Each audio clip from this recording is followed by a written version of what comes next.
گزشتہ کل ایران نے پاکستان کی حدود میں انٹرفیئر کرتے ہوئے ایئر اسٹرائکس کی ہیں، جس میں پاکستان کے کچھ سویلینز بھی متاثر ہوئے ہیں، اور اس کے بعد پاکستان نے بھی کچھ سوچ بچار کرنے کے بعد اہم فیصلہ سنایا ہے۔ وزارت خارجہ کی طرف سے اہم بیان سامنے آیا، انہوں نے باقاعدہ پریس کانفرنس کی ہے۔ ان تمام باتوں پر بات کریں گے، لیکن اس سے پہلے آپ سے درخواست رہے گی کہ ویڈیو کو لائک کمنٹ شیئر ضرور کیجیے گا اور چینل کو سبسکرائب کرنا مت بھولیے گا۔ یہ معاملہ کچھ اس طرح سے ہوا جی کہ آپ کو پتہ ہے کہ اس وقت جو غزہ کی سچویشن ہے اور اس کے بعد جو کچھ یمن کے حالات خراب ہو رہے ہیں، تو وہ انہی تمام ایریاز میں ہو رہے ہیں، یا جو یمن کے غوثی باغی جن کو کہا جاتا تھا پہلے، آپ صرف غوثی چلتا ہے ان کے لیے لفظ جو اردو میں ہوتا ہے، تو وہ جو ہیں وہ بیسیکلی وہ لوگ ہیں کہ جو اہل تشیع سے تعلق رکھتے ہیں، انہی کا وہ گروہ ہے یا انہی کے مکتبہ فکر ہے ان کا بھی وہاں پر، اور وہ اپنی جہاں پر وہ پہلے یمن میں جو کوئی بھی حکومت کا جو نظام تھا وہ الٹا دیا گیا تھا، اور امریکہ وہاں کی جو حکومت تھی اس کا حامی ہوتا تھا اس وقت۔ یہ جنگ جیتے ہوئے ہیں امریکہ سے یمن کے اندر، اور اس کے بعد امریکہ پھر واپس چلا گیا، جس طرح سے یہاں سے طالبان سے ہار کے چلا گیا تھا، یہی کچھ سچویشن ہوئی تھی وہاں پر بھی۔ تو اس کے بعد ایران کا وہاں پر کافی انفلوئنس پایا جاتا ہے۔ تو اب چونکہ ایران اس جنگ میں کافی تنہا ہو رہا تھا، دوسری طرف اسرائیل امریکہ بڑے بڑے ملک ہیں، اور یہ چاہ کر بھی کچھ نہیں کر پا رہا تھا، تو اس کے پھر کچھ عرصے بعد پھر ایسا بھی ہوا کہ ان باغیوں سے، جو کہ ان کے پیچھے بیسیکلی تو ایران ہی ہوتا ہے، ان کے پاس جتنی بھی ٹیکنالوجی ہے، جو بھی وہ وسائل بھی یوز کرتے ہیں، وہ بھی تمام تر ایران کے ہی دیے ہوئے ہوتے ہیں۔ تو ایران کا کافی زیادہ انفلوئنس ہے، تو اگر ان پر کوئی حملہ کرتے تو اس کا مطلب ہے کہ وہ ایران پر حملہ ہو رہا ہے۔ تو ایران جو ہے اس نے پھر وہاں پر ان باغیوں کے تھرو جناب جو بھی شپس جایا کرتے تھے ان پر حملے کروانا شروع کر دیے۔ تو اس کے جواب میں پھر جب انگلینڈ اور امریکہ کی طرف سے وہاں پر میزائل داغے گئے اور کافی تباہی ہوئی یمن کے ان ایریاز کے اندر جہاں سے ان کے خلاف کارروائیاں کی جا رہی تھیں، تو اس کے بعد پھر ایران کو بھی خطرہ محسوس ہوا، اور ایران کے کوئی ایک فوجی افسر تھے جی، وہ ان کو اسرائیل کا کافی زیادہ دشمن مانا جاتا تھا، ان کو شہید کرنے میں بھی اسرائیل کا ہاتھ تھا، تو ان کی ہلاکت ہو گئی تھی ایران کے اندر ہی۔ ابھی ان کا کوئی برسی وغیرہ کا کوئی نظام تھا، ان کی برسی بنائی جا رہی تھی، تو اس کے دوران بھی دھماکے ہو گئے، اور جب وہ دھماکے ہوئے تو اس کے بعد ایران نے یہ اعلان کیا جی کہ یہ جو دھماکے ہوئے یہ عراق کے بغداد شہر اور پاکستان کے جو بلوچستان کے کچھ ایریاز ہیں ان میں بیٹھ کر داعش نے یہ سارا کچھ پلان کیا ہے، اور ایک اور بھی کسی ملک کا انہوں نے نام لیا۔ تو گزشتہ کال بقول ان کے انہوں نے ان ایریاز کو ٹارگٹ کیا، اور یہ بات ایران کے نیوز چینل پر بھی باقاعدہ اس وقت نشر ہوئی، جو کہ بعد میں ایران نے پھر پریشر میں آ کر اس سب کو ریموو کروایا ان خبروں کو، لیکن تب تک بہت دیر گزر چکی تھی۔ ایران کو کوئی خطرہ نہیں ہوگا عراق سے، لیکن پاکستان ایک ایٹمی طاقت ہے اور 25 کروڑ کا یہ ملک ہے، اور ہر لحاظ سے اس کا دفاع مضبوط ہے۔ ایران اس بات کا متحمل نہیں ہو سکتا کہ وہ پاکستان سے دشمنی مول لے، لیکن اس نے یہ کرتے ہوئے شاید زیادہ سوچا نہیں اس وقت، اور بعد میں اس کو یہ خیال آیا کہ اس نے غلط کیا ہے، لیکن تب دیر ہو چکی تھی۔ پاکستان کی طرف سے اس کا بھرپور جواب دیا گیا ہے۔ پہلے جب انہوں نے انٹرفیئر کیا اس کی مذمت بھی کی گئی، تمام تر باتیں ہوئی، اور اس کے بعد پھر کافی سوچ بچار کے بعد پھر ترجمان وزارت خارجہ جو ہے پاکستان کی، انہوں نے جناب پریس کانفرنس کی، اور اس کے اندر انہوں نے اس بات کا اعلان کیا کہ جو ایران کا سفیر پاکستان کے اندر تھا اس کو ملک بدر کیا گیا، اور جو پاکستان کا سفیر ایران میں تھا موجود اس کو واپس پاکستان بلا لیا گیا ہے، اور ایران کے ساتھ ہمارے جو سرکاری لیول پر جتنے بھی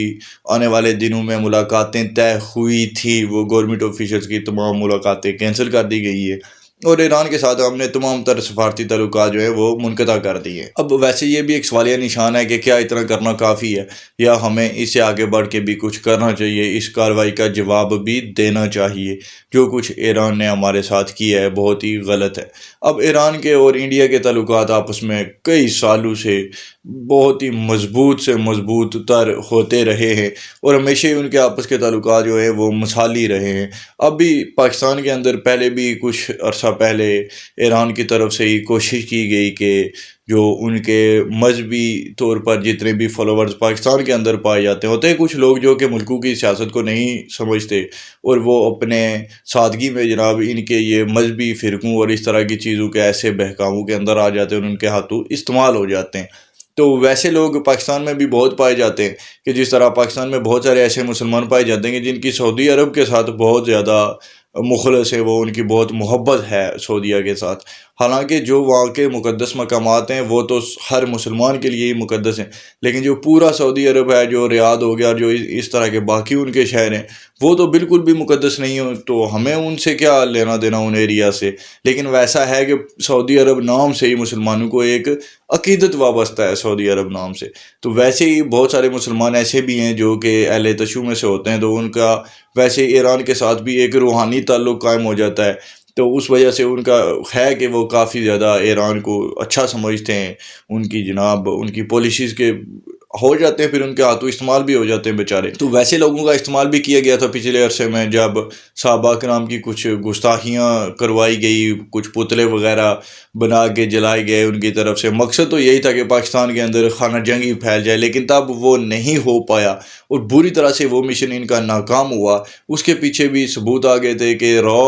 ملوث تھی، اور وہ اس نے ایران کی انٹیلیجنس کے ساتھ مل کر یہ کام کروانے کی کوشش کی تھی، جو کہ ناکام ہوئی۔ آپ کو یاد ہوگا اس سے کچھ عرصہ پہلے عیسائی برادری کے بھی جتنے بھی چرچز وغیرہ تھے اور جتنی بھی ان کے مقدس مقامات تھے، ان کو بھی جلایا گیا، ان کے پورے محلے اجاڑ دیے گئے تھے، اور ان بیچاروں نے 2-3 راتیں گھروں سے باہر فصلوں میں کھیتوں میں کہیں چھپا کر گزاری تھی۔ تو وہ بھی ایک کوشش کی گئی تھی اس وقت، اور وہ بھی جو بندے اس میں ملوث تھے وہ بھی پتہ چلا تھا کہ کسی اور انٹیلیجنس کے ہاتھوں وہ ان لوگوں کو استعمال کیا گیا ہے۔ تو وہ بات ہے، پاکستان ایسے خطے میں اب ہماری قسمت کہہ لیجئے یا جو بھی، کہ ہمارے مسائل تو ہمیشہ رہتے ہیں اور ہمارے خلاف سازشیں بھی بڑی ہوتی ہیں، اس میں کوئی شک والی بات نہیں ہے۔ تو اب جب انٹیلیجنس ہر طرح سے ناکام ہو گئی بہت سارے ملکوں کی، تو انہوں نے پھر اب سامنے آ کر وار کرنا شروع کی ہے، اور ان کا بیسیکلی کلیم جو ہے وہ اس لیے ہے کیونکہ جو بلوچستان میں آزادی کی تحریکیں ان کو بھی بیسیکلی تو را ہی سپورٹ کر رہی ہے، ان کے پیچھے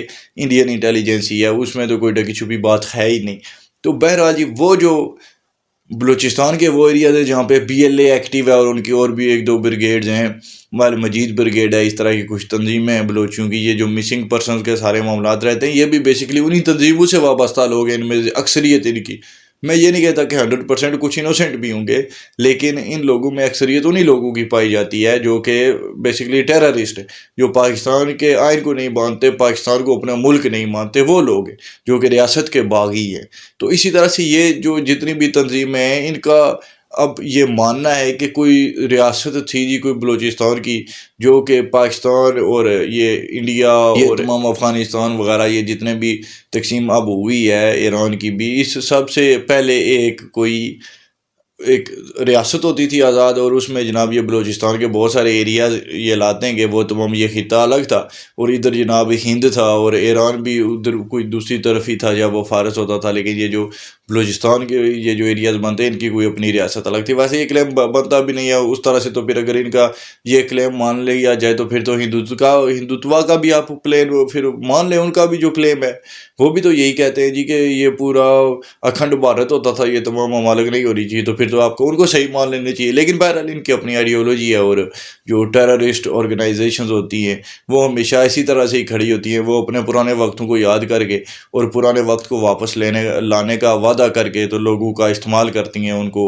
اپنی جانے تک وہ قربان کر دیتے ہیں، اس حد تک وہ اپنے اس پرانے وقت کی کہانیاں سن کے انسپائرڈ ہوتے ہیں۔ تو وہ بات ہے کہ وہ یہ بیچارے بھی اسی طرح سے نوجوان ہوتے ہیں بولے بالے، ان کو پھر ایک احساس محرومی تو بلوچستان میں پایا جاتا ہے وہاں پہ، کیونکہ وہ خطہ انڈر ڈیولپمنٹ ہے، اس میں کوئی ترقی تو بالکل بھی نہیں ہوئی، تو احساس محرومی پہلے سے پایا جاتا ہے اس خطے میں۔ پھر جو ان کے کچھ لیڈران تھے، ان کی جناب مشرف صاحب کے دور میں، جیسے اکبر بگٹی کا بھی ہو گیا تھا، اب جو بھی کہیے، اکبر بگٹی صاحب جو ہے وہ ان کا قتل کر دیا گیا تھا مشرف کے دور میں، تو وہ بھی برا ہوا تھا۔ تو ویسے معاملات بھی ان کے ساتھ ہوئے، کچھ زیادتیاں بھی ریاست کی طرف سے ان سے کی گئی ہیں جانے انجانے میں جیسے بھی ہوئیں، لیکن ان کے ساتھ وہ بھی ہوا ہے، تو اس وجہ سے بھی پھر وہ لوگ اس طرف زیادہ اٹریکٹ ہوتے ہیں، اور ان کا پھر یہ کلیم ہے، تو وہ ایران میں جو ہے بیسیکلی وہ کارروائی ان کی طرف سے ہو سکتی ہے، اس میں کوئی شک والی بات نہیں ہے۔ اور وہاں پہ داعش اب ہے یا نہیں، یہ ویسے ایک سوالیہ نشان ہے، اور بقول پاکستان کے انہوں نے 2 ہمارے سویلینز بچوں کو بھی شہید کیا ان ایئر سٹرائکس میں، تو اس کا بھی بھرپور جواب تو ضرور دینا بنتا ہے۔ لیکن بہرحال جی، جو بھی ہو، ایران نے جو کارروائی کی ہے اس کی کوئی جسٹیفیکیشن نہیں دی جا سکتی، اور بہت جلد آپ کو دیکھنے میں آئے گا کہ کہیں نہ کہیں سے ایران کو جواب ضرور دیا جائے گا۔ اب تک کے لیے اتنی تھا، ملتے ہیں اگلی ویڈیو میں، اپنا بہت سارا خیال رکھیے، اللہ حافظ۔